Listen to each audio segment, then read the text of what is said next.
Hujambo, and welcome to our very first episode of Historia, Who Are the Swahili? I'm your host, Swahili Girl. The Swahili identity is complex to understand as it covers an expansive territory with a homogeneous yet diverse community, and whose local history was in the form of oral tradition, which tends to be erased by written tradition. The Swahili are a group of people originating from East Africa, a predominantly Muslim Bantu community known to be fishermen, farmers, traders, craftspeople, and seafarers. The identity is held together by two main fabrics, language and culture, with Islamic traditions being interwoven into the culture. Generally, there are two types of Swahilis: Swahilis by birth and Swahilis by culture, meaning Swahilis through assimilation and integration. Shihabuddin Chiragdin noted that oral traditions state the Swahilis came from people called the Wangozi, who migrated from a legendary place known as Shungwaya, north of River Tana. They began settling around the Lamu area in Kenya and gradually moved southwards along the coasts and islands of 5 countries: Kenya, Somalia, Tanzania, Mozambique, and Comoros. They formed numerous autonomous city-states from this migration, resulting in a network of trade ports. Swahili as a language spread inwards, serving as a lingua franca for the rest of Eastern Africa. The autonomous city-states formed shared the culture and the language, but did not identify collectively as Swahilis. They spoke a similar language, but had different dialects of it. People then mainly identified themselves by their geographical locations. People from Pate were called Wapate, Lamu wa Amu, Pemba wa Pemba. The collective Swahili identity seems to have come later on as a byproduct of the Arab and British rule, sometime in the 19th century. It can be noted that the greater the influence of the Arab or colonial governance, the more prevalent the collective Swahili identity became. Case in point, Mombasa, what was then known as Mvita. Mombasa had some of the first and earliest groups to band under this identity. These were the Wachangamwe, Wakilindini, and Watangana, known as the Thalatha Taifa. The Swahili identity then expanded to include 9 more communities in Mvita, the Tisa Taif, which had Wamvita, Wakilifi, Wamtwapa, Wapate, Washaka, Wagunya, Wakatwa, Wafaza, and Wajomvu. In Kenya, communities that are not based in Mombasa and are not of the 3 core tribes rarely refer to themselves as Swahili. They identify with their original community names, such as Wapate, Washela, Wabajuni, Waamu. In one instance, Bajuni political leaders formally lobbied at the Lancaster Conference to be listed as a separate ethnic group and not as Swahilis. The Thalatha Taifa and Tisa Taifa, together forming the Thenashara, were known as the Swahilis by birth. And then we had the phenomenon of Swahilis by assimilation. If one could embrace the 2 cores of being Swahili, language and culture, then almost anyone could be Swahili by assimilation, especially if they were Muslim and lived amongst the community. According to Alamin M. Mazrui and Ibrahim Nur Sharif, many Africans and non-Africans who had settled in the East African coast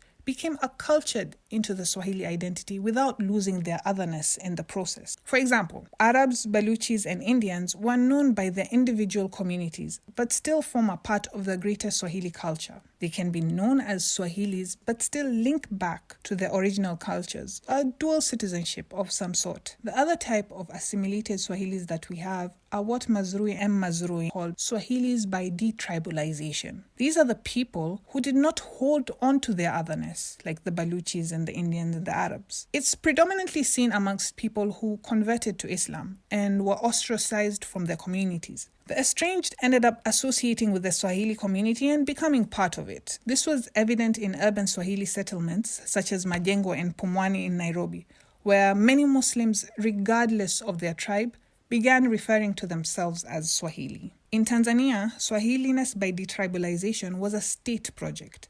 Julius Nyerere's strive for socialism turned Swahili culture into public property. Many Tanzanians ended up relinquishing their tribes to fall under this bigger category.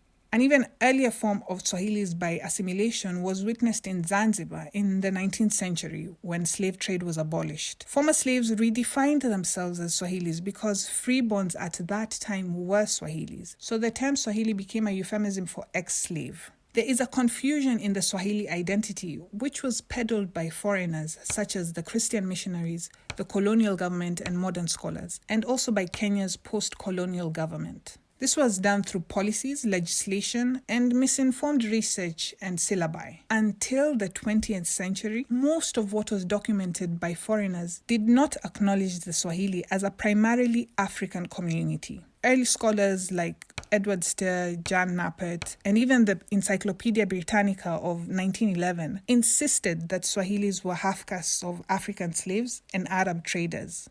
Early European settlers and missionaries saw Islam as a threat to their conquests. The missionaries feared its spread, and the colonizers feared the unity and resistance it had brought about in other parts of the world. Islam to them was Arab, and therefore, since Swahilis practiced Islam, they lumped them together with the Arabs. When they stopped seeing Islam as a threat, they used the divide and rule tactic. They had separated the Swahilis from other Africans by calling them Arab, and later on they disqualified them from being Arabs. All this led to further confusion of the Swahili identity.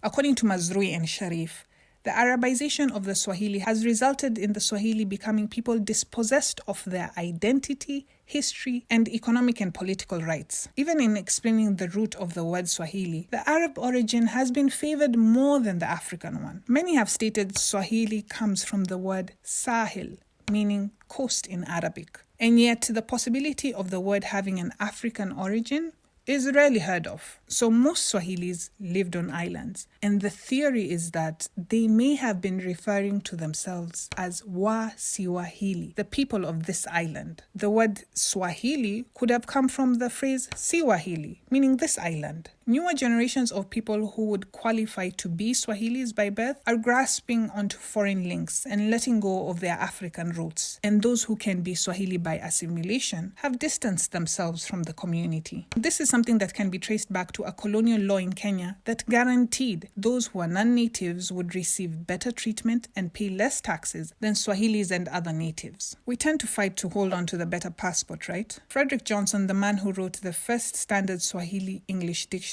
said, Swahili is an elastic term, and as noted, it can stretch out to include people connected to it both by blood and by culture. Just like nationality, one can be a citizen by birth or by naturalization. The identity of the Swahili community is continuously being explored, and a lot more is yet to be uncovered. James Allen said, there can be few historic people whose identity is as elusive as that of the Swahilis, and I could not agree more. That's all for now from Historia, Who Are the Swahili? We plan on digging deeper into the history and culture of the East African coast, and we hope you'll join us on this journey.